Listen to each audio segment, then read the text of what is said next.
파트 2 맨발 걷기 시작. 맨발 걷기 이렇게 하세요. 05 겨울철 맨발 걷기 왜 더 중요한가? 갑자기 날씨가 쌀쌀해지면 맨발족은 아쉽기도 하고 약간 걱정이 되기도 합니다. 이렇게 땅과 만나 평화롭고 건강한 맨발 걷기를 더 이상 할 수 없을 것 같은 불안감이 들죠. 그렇지만 몇 가지 대비만 한다면 겨울철에도 안전하게 맨발 걷기를 하며 평화로운 시간을 보낼 수 있습니다. 물론 건강한 분이 단순한 취미생활로 하시는 거라면 추운 계절에는 맨발 걷기를 하지 않을 수도 있습니다. 그러나 건강을 회복해야 하는 분이라면 오히려 겨울에도 맨발 걷기를 지속하는 것이 좋습니다. 특별히 암 한우분이나 만성질환이 있는 분이라면 매일매일 쌓이는 활성산소의 공격으로부터 자신을 지켜내고 면역력을 올리기 위해서라도 겨울철 맨발 걷기를 안전하게 하시는 것을 추천합니다. 겨울철 맨발 걷기는 수칙만 안전하게 잘 따르신다면 오히려 면역력을 극대화할 수 있는 좋은 기회이기도 하니까 이번에 잘 알아봅시다. 겨울철 맨발 걷기 왜 더 좋은가? 스트레스가 하나도 없다면 어떻게 될까요? 무척이나 행복하고 건강한 삶이 될 것처럼 느껴지시나요?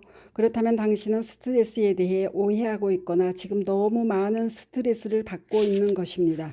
건강한 스트레스, 장수 유전자의 스위치를 켜다. 스트레스는 모든 생명체가 살아가기 위한 필수 조건입니다. 병아리가 알을 깨고 나올 때 스스로 꿈틀거리며 껍데기를 깨는 노력을 하지 않는다면 건강하게 세상에 나올 수 없습니다. 이제 막 태어나는 생명에게는 얇은 결한 껍데기조차 두꺼운 성벽처럼 버겨운 대상일 것입니다.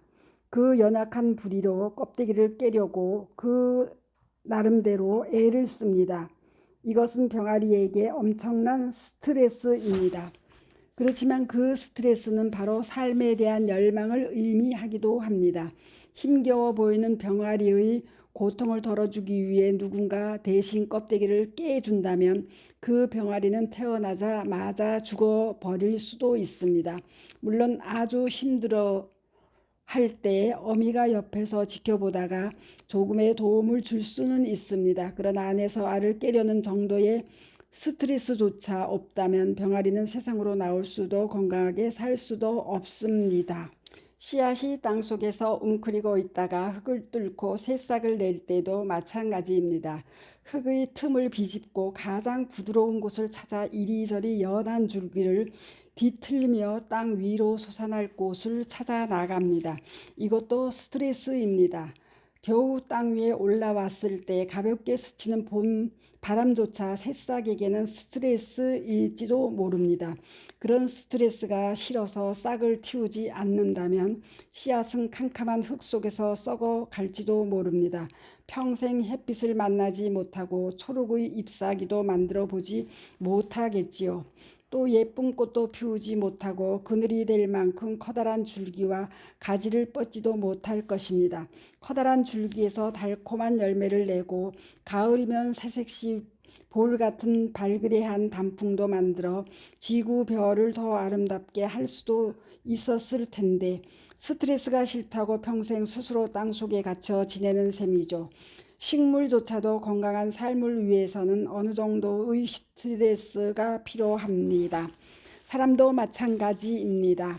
적당한 스트레스가 사람의 삶을 건강하게 하는 원리를 호르메시스라고 부릅니다. 스트레스는 너무 적어도 안 되고 너무 많아도 안 됩니다. 적당한 양의 스트레스가 건강한 삶의 필수 요소라는 것이죠. 위 그래프를 보면 스트레스의 양에 따라서 생명체의 삶을 더욱 촉진할 수도 있고 억제할 수도 있습니다. 스트레스가 너무 적은 삶도 생명체의 건강에 그리 유익하지 않습니다. 적절한 정도의 스트레스는 장수 유전자 혹은 항노화 유전자라고 불리는 시루투인 유전자의 스위치를 켭니다. 시루투인 유전자는 핵에만 있는 것이 아니라 미토콘드리아와 세포질에도 다양하게 분포합니다. 아래의 세 가지 조건은 대표적으로 시루투인 유전자를 깨우는 내용입니다. 사람에게 필요한 적당한 스트레스란 어떤 게 있을까요? 첫째, 체온이 낮아지는 것, 즉 추위입니다. 꿀잠을 자기 위해서는 적당히 추운 것이 좋습니다. 잠은 스트레스를 해소하고 감정을 정화하며 근육이 다시 제자리로 돌아오는 회복의 과정입니다. 이때 너무 높은 온도보다 18에서 19도 정도의 약간 낮은 온도가 오히려 숙면을 돕습니다. 맨발 걷기에도 이런 원칙이 적용됩니다. 물론 따뜻하고 평안한 환경에서 걷는 것도 좋지만 약간은 차가운 바닥의 스트레스를 느껴보는 것이 오히려 면역력 회복에는 더 큰 도움이 됩니다. 냉수 마찰을 하는 것이 겨울철 건강 비법이라는 사람의 이야기와도 일맥상통합니다. 1년 내내 차가운 바닥에서 맨발 걷기를 하는 것은 너무 과한 것입니다. 그러나 자연의 흐름에 맞게 1년에 약 4, 5개월 정도 차가운 바닥에서 맨발 걷기를 하는 것은 호르메시스의 관점에서 본다면 면역력을 키우는 데 좋은 일입니다. 겨울 동안 맨발 걷기를 하다 보면 3월이 그렇게 더 반가울 수가 없습니다. 지금의 계절에 감사하고 다음 계절을 설레는 마음으로 기다리는 것은 참 행복한 일입니다. 겨울철 맨발 걷기의 가장 중요한 포인트는 얼마만큼 발을 보호하고 얼마만큼 오랜 시간 동안 맨발을 노출하는가 하는 것입니다. 초보자라면 5분도 좋습니다. 괜찮다고 느껴지면 매일 1분이라도 조금씩 늘려가는 것이 좋습니다. 적절한 스트레스 노출 시간은 개인마다 다릅니다. 같은 사람이라도 맨발 걷기를 계속하다 보면 그 시간이 점점 길어집니다. 다른 사람들의 이야기보다 자신의 발에서 올라오는 목소리에 더 깊이 귀를 기울이시기 바랍니다. 초보자라면 겨울에 발을 모두 노출하기보다는 다음의 내용을 참고하여 접지 신발이나 양발 등으로 발을 전체적으로 보호하는 것을 추천합니다. 둘째, 체온이 올라가는 것입니다. 여름철에 지나치게 시원한 곳만 찾는 것도 건강에는 별로 좋지 않습니다. 누구나 쾌적한 환경에서 지내는 것을 좋아하겠지만 늘 그런 환경에서 사는 것이 반드시 건강을 보장하는 것은 아닙니다. 사우나에서 몸을 뜨끈하게 하는 것, 운동을 통해 체온을 일시적으로 올리는 것 등 과하지 않은 선에서 체온이 올라가는 것도 면역력을 높이는 한 방법입니다. 우리나라는 약국이나 병원이 워낙 가까운 곳에 있어서 조금만 열이 나도 얼른 해열제를 사서 먹거나 병원에서 항생제를 처방받곤 합니다. 편리하기는 하지만 이게 꼭 건강에 이로운 것일까요? 세균 감염은 일반적으로 드물고 보통 바이러스 감염이 훨씬 흔합니다. 바이러스 중에는 특별히 항바이러스제가 개발된 것도 있지만 바이러스는 변종이 많고 유행 따라 퍼지기 때문에 일일이 치료제를 개발하기 어렵습니다. 그래서 증상을 관리해야 하는 경우가 많은데 체온이 올라가면 바이러스의 활동력은 떨어지고 면역세포의 활동력은 올라갑니다. 따라서 아주 위험한 정도의 고열이 아니면 열이 나는 것이 오히려 병의 회복을 돕는 것입니다. 암세포도 높은 온도에서는 활동이 억제됩니다.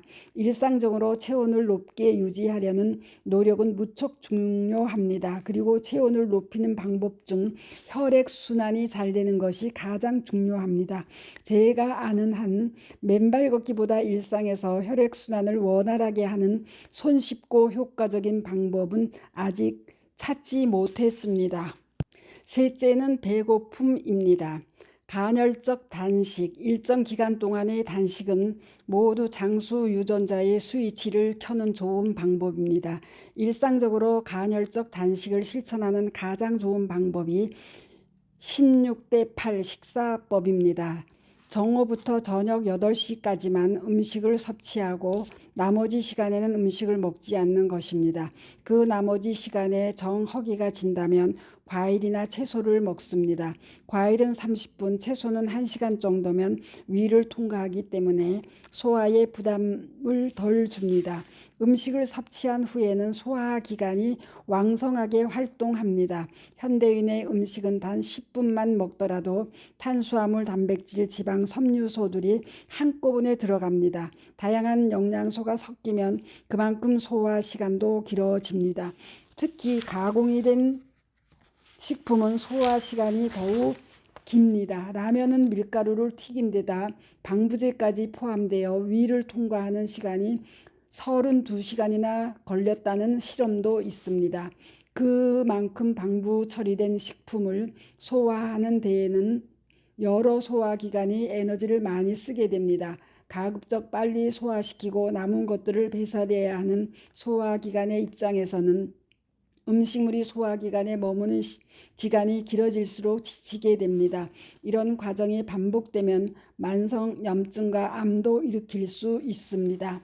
쉽게 소화되는 과일과 채소를 많이 먹고 가급적 단백질과 탄수화물, 지방을 뒤섞어서 먹지 않는 단순한 식사가 장수에 도움이 됩니다. 한마디로 푸짐하게 먹는 것은 수명을 재촉하는 일입니다. 필요한 만큼 먹고 적당한 정도의 공복을 즐길 줄 아는 생활 습관이 장수 유전자의 스위치를 켜는 일입니다. 겨울철 맨발 걷기는 장수 유전자를 켜는 숨겨진 스위치입니다. 당신도 이번 겨울에는 이 스위치를 켜보시기 바랍니다. 그런데 맨발 걷기만으로 온몸의 면역을 올릴 수 있을까요? 체온과 면역력. 우리 몸에는 약 200만에서 400만 개의 땀샘이 있습니다. 그중 절반이 손과 발에 모여 있습니다. 물론 냉수로 샤워를 한다면 이 모든 땀샘을 자극할 수 있겠지만 보통 사람은 긴 시간 동안 할 수 없습니다. 스트레스 상황에서 교감신경이 항진되면 손과 발에서는 땀이 분비됩니다. 다른 신체 기관보다 더 밀집된 손발의 땀샘에서 반응을 하는 것입니다. 냉수 샤워를 짧게 하는 것도 좋지만 맨발 산책을 좀 더 긴 시간 한다면 비슷한 호르메시스 효과를 볼 수 있습니다. 맨발 산책은 우리 몸에 있는 약 4분의 1 정도의 땀샘을 자극합니다. 이 정도만 하더라도 면역력을 올리는 데는 좋습니다. 익숙해지거든 조금씩 시간을 늘리고 맨발 걷기의 속도도 올리면 호르메시스 효과가 더 커질 것입니다. 이런 이야기들은 건강을 회복하기 위해 노력하는 환자들에게 희소식입니다. 새롭게 배워야 하는 운동이나 특별한 장비 없이도 비교적 손쉽게 건강을 유지하고 면역력도 기를 수 있다면 그보다 더 좋은 일이 어디 있겠습니까? 겨울철 맨발 걷기 안전하게 하려면 겨울철 맨발 걷기를 위한 요령을 사전 준비, 맨발 걷기 하는 동안 사후 관리로 나누어 정리하겠습니다. 앞으로도 새로운 정보를 알게 된다면 꾸준히 업데이트 하겠습니다. 사전 준비. 발을 보호할 도구들을 준비하고 그 외의 신체를 따뜻하게 유지하는 것이 겨울철 맨발 걷기 준비의 핵심입니다. 두툼한 겉옷과 방한 모자, 장갑, 물티슈. 무엇보다 중요한 것은 발을 제외한 나머지 신체 부위를 충분히 보온하는 것입니다. 겨울철 맨발 걷기에서 발은 접지를 하더라도 몸의 다른 부분은 충분히 보온해주고 준비 운동을 충분히 하여 몸의 온도를 높이는 것이 좋습니다. 따라서 보온성이 좋은 겉옷을 준비합니다. 긴 패딩이 그런 면에서는 몸의 넓은 부위를 커버해 주기 때문에 유용합니다. 바지도 따뜻한 것을 입으시고 추운 날에는 가급적 모자로 귀까지 가리는 것이 안전합니다. 장갑도 꼭 챙기시고 마무리를 위해 물티슈도 준비하는 것이 편리합니다. 접지 신발. 현재 인터넷 상거래 사이트에 접지 신발을 검색하면 무척이나 다양한 제품이 올라와 있습니다. 2, 3만 원짜리부터 수십만 원짜리 접지 신발도 있습니다. 제가 확인해 본 결과 5만 원 이하의 접지 신발은 모두 접지와는 무관한 제품이었습니다. 물건을 파는 사람들이 그저 키워드에 접지 신발이라고 쓴 것뿐이지 접지를 위한 어떤 장치도 하지 않았습니다. 게다가 해외 배송 제품이 많아서 잘못 주문했다가 다시 반품할 때에는 상당히 번거롭거나 고생을 하실 가능성이 크므로 주의하시길 바랍니다. 진짜 접지가 되는 제품은 국내에서 제조한 신발인데 가격이 10만 원 정도였습니다. 인터넷으로 접지 신발을 사신다면 제목만 보고 사지 마세요. 꼼꼼히 내용을 따져보고 진짜 접지가 되는 제품인지 반품이 용이한지 등을 잘 따져보고 구매하시기를 권합니다. 접지 신발은 사실상 맨발 걷기 효과 3가지 중에서 풋코, 광하나 지압 효과는 볼 수 없고 접지 효과만 볼 수 있기 때문에 그다지 추천하지는 않습니다. 그러나 면역이 약한 분이나 당뇨가 심한 분의 경우 발의 상처를 예방하기 위해서 필요할 수도 있습니다. 접지 양말. 접지 양말은 접지 효과뿐 아니라 어느 정도의 푸코호 강화 효과와 지압 효과를 볼 수 있습니다. 물론 맨발보다는 덜 하겠지만 발의 상처가 염려되거나 너무 차가운 바닥에 적용을 잘 못하는 분은 접지 양말을 신는 것도 좋은 대안이 될 수 있습니다. 일반 양말, 접지 양말보다 더 좋은 것이 일반 양말로 접지 양말을 만드는 것입니다. 바닥에 구멍을 뚫어서 접지 양말을 만든다면 접지뿐 아니라 푸고 지압 효과를 모두 볼 수 있습니다. 그뿐 아니라 겨울철 땅바닥에서 올라오는 차가운 기운을 받으면 호르메시스 효과를 누릴 수 있으니 오히려 돈 주고 사는 접지 양말보다 더 좋은 도구라 할 수 있습니다. 다양한 접지 방법, 바닥에 구멍 내기, 양말 외에도 보온 실내화나 덮버선 등 다양한 제품들이 바닥에 구멍을 만들어 맨발 걷기 신발 대용으로 사용할 수 있습니다. 스스로 만든 것이니만큼 애착도 가고 활용도도 높으니 굳이 비싼 돈을 들여서 접지 신발을 사는 것보다 더 좋은 방법이 아닐까요? 준비 운동. 겨울철 맨발 걷기를 위한 도구들이 모두 준비되었다면 이제는 준비 운동 차례입니다. 맨발 걷기 전에 전체적으로 어느 정도 몸을 풀고 체온을 올려주는 것이 좋습니다. 맨손 체조도 좋고 제자리에서 발목과 다리, 팔과 어깨, 허리 등 다양한 관절 부위를 모두 움직이면서 부드럽게 만들어주는 것이 좋습니다. 그래야 발이 조금 차갑게 느껴지더라도 맨발 걷기를 끝까지 자기 목표대로 잘 완수할 수 있습니다. 맨발 걷기 하는 동안 속도. 겨울철 맨발 걷기는 여름보다 좀 더 천천히 하시는 것이 좀 더 안전합니다.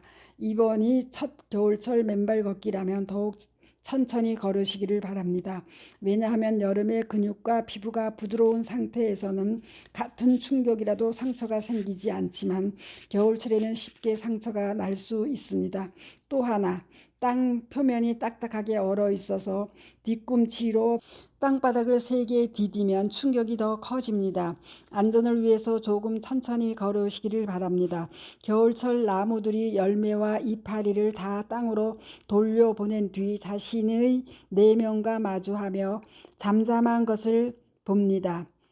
맨발로 여러분도 잠잠히 자신의 진정한 내면과 만나는 시간을 얻기 위해서도 천천히 걸으시기를 추천합니다.